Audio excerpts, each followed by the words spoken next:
ஏன் யார்ட்ட சண்டை போடுறீங்க? யாரு அப்படி பிள்ளை வளர்க்கல, என்ன நினைச்சுக்கிறீங்க? என்ன பிள்ளைய பார்த்து குடியாரன்னு சொல்றாங்க பொண்ணு வீட்டுக்காரங்க. ஆமா, அந்த பொண்ணுகிட்ட நீ வந்து மாசத்துக்கு ஒரு வாட்டி இல்லையா வாரத்துக்கு 2 வாட்டி குடிப்பேன்னு சொன்னியா, அப்படி நீ என்கிட்டயே வந்து பேசுறாங்க. எவ்வளவு தைரியம் இருந்தா நாக்கு மேல பல்ல போட்டு பேசுறே? நாட்டை அறுத்து போடுவேன்.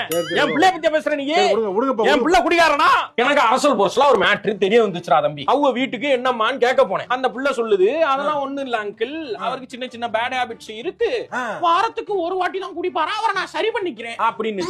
இந்த பிள்ளைகிட்ட நம்ம என்ன பேசுறது? உங்க அப்பா அவங்க வர சொல்லுமான்னு. அந்த ஆளு வந்தான், கீழே 5 ரூபா கணக்கு பாருன்னு குனிஞ்சான். உனிய வச்சு குத்துன்னு குத்தி, என்னடா புள்ள வளர்த்திருக்க, என் பிள்ளைய தப்பா பேசுதுன்னு கல்யாணத்தை அங்கேயே நிறுத்தி பைசல் பண்ணி போட்டேன். எவ்வளவு பெரிய கஷ்டப்பட்டு போராட்டம் பண்ணி புண்ண பிடிச்சிருக்காம என்ன கல்யாணமே ஆகலைனாலும் பரவாயில்ல. சாரி கேட்டுறேன் போயிட்டு. என்ன சாரி கேட்கிறேன்? சாரி கேட்டுறேன், சமாதானமாயிடுறேன்ப்பா, வேணாப்பா. குடிப்பேன், லைட்டா குடிப்பேன். குடிப்பியா? அப்பப்ப குடிப்பேன். உங்களுக்கு தெரியாம பாத்துக்கிட்டு இருந்தேன், அப்பப்ப குடிப்பேன். நான் போய் பொண்ணு சமாளி. குடிப்பியா? குடிப்பியா?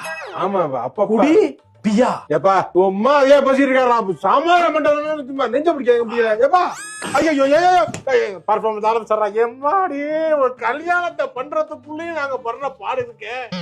ஏற்கனவே கல்யாணம் ஆக மாட்டேங்குது. அந்த பொண்ணை கண்ண அப்படி வச்சிருந்தா அந்த பொண்ணு என்னது? ஆம்புலன்ஸ்.